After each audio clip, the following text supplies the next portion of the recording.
리퀘스트 리스폰스 방식은 뭐 어떤 차이가 있느냐라고 하는 거를 이론 내용을 한번 살펴보고 가겠습니다. 여러 가지 관점의 이야기를 할 텐데 트랜잭션 관점을 좀 주로 이제 좀 다뤄봅니다. 트랜잭션과 장애 전파에 대한 부분, 장애 시스템 간의 어떤 디펜던시 커플링 관계와 그다음에 데이터 트랜잭션 관계 먼저 리퀘스트 리스폰스 방식에서 리드 관점, 그러니까 리드 읽기 관점으로 하나 이상의 마이크로 서비스에 있는 데이터를 읽어드리는 관점.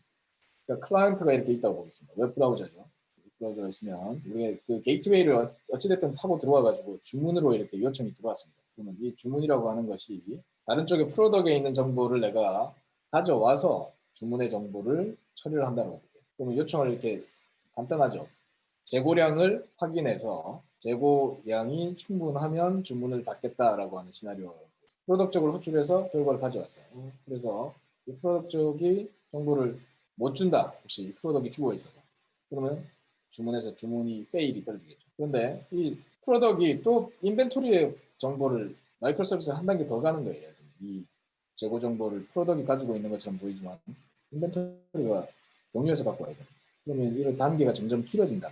그리고 이 인벤토리가 또 다른 마이크로 서비스들에서 많이 호출이 되는 어떤 붐비는 서비스다, 핫스팟이다라고 하면 우리의 요청이 어떻게 되는지 모르겠어요. 여기가 핫스팟이 됐어요. 그러면 스레드가 쌓인다는 거죠. 요청이 들어온 걸 처리하기 위해서 이 인벤토리 서비스는 아까 그 스레드, 멀티 스레드로 기본 동작하게 되는데 동시에 여러 건을 처리할 수 있게 이렇게 구성이 되어 있어요. 그걸 이제 받을 거예요. 계속 받다가 보면은 이놈이 메모리를 계속 쓰게 됩니다. 메모리를 계속 컨섬션이 벌어지다가 요청이 계속 쌓이게 되죠. 그러다가 이놈이 다른 서비스들의 요청 스레드도 계속 점차 느리게끔 합니다. 스레드가 늘어난다는 이야기는 들어온 요청에 대해서 쥐고 있다는 겁니다. 요청. 내가 일을 처리해야 되기 위해서 머리에 있는 그 기억 세포를 많이 쓰고 있다는 거죠. 메모리를. 그러면 전체 여러분들의 노드가 왜 죽느냐. 보통 노드가 죽는 이유는 CPU가 모자라서 죽는 게 아니라 노드가 메모리가 부족해서 죽습니다. 우리가 이 멀티 스레드가 되어 있는 환경에서 중요한 게 요청량의 관리가 상당히 중요합니다. 그래서 이런 한계가 있다는 거예요. 이런 걸 이제 회피하기 위해서 우리는 장애 전파도 벌어져 이런 회피하기 위해서 서킷 브레이커라고 하는 걸 적용하게 된다고 말씀드렸죠. 서킷 브레이커는 요청 그 중간에 어떤 작용을 해서 중간에 일종의 버퍼 역할을 하는 거죠. 이것도 서킷 브레이커도. 그래서 감독을 합니다. 이 요청량이 얼마나 심하게 들어오는지 감독을 하고 있다가 이 프로덕이라고 하는 서비스가 내 그 타겟 서비스가 핫스팟이 될 우려가 있는 서비스가 요청이 결과를 빨리빨리 줄 때는 그냥 계속 패스 스루 시킵니다.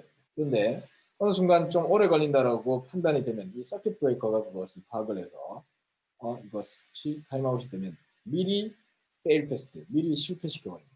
자, 그로 인해서 이 오더가 더 이상 기다리지 않게 만들어주는 겁니다. 여기가 바쁘다는 걸 알면서 우리가 식당에 갔는데 너무 붐비고 바쁜 거예요. 근데 굳이 거기서 기다리고 있다. 내가 딴 일을 안 하고 기다리고 있다. 그러면 나도 바쁜 상태가 되는 거예요. 아무것도 하는 일이 없는데도. 그리고 내가 들어온 이 고객의 요청을 나도 쥐고 있는 상황이 돼서 결국은 그 메모리가 계속 쌓이게 되는 거예요. 다음 사람 계속 요청이 들어오게 되는 거기 때문에 어떻게 하느냐? 미리 돌려보내버립니다. 실패시켜버립니다. 기다리지 않게. 그런 방식으로 전체 메모리의 과도한 컨섬션을 회피하는 그 회피 전략이 이 서킷 브레이커. 그래서 우리가 그렇게 된 상황을 서킷 오픈이라고 하죠. 서킷을 오픈시킨다. 그래서 다음번에 왔을 때는 그 타임아웃 기간, 어느 정도 회복해야 되는 기간 동안은 서킷 브레이커가 다음 요청이 들어와도 그냥 튕겨버립니다. 그래서 그것이 회복이 되면 그 다음부터 서킷을 클로즈해서 요청을 받아들이게끔 이렇게 처리가 됩니다. 자, 이게 리퀘스트 리스폰스 방식입니다.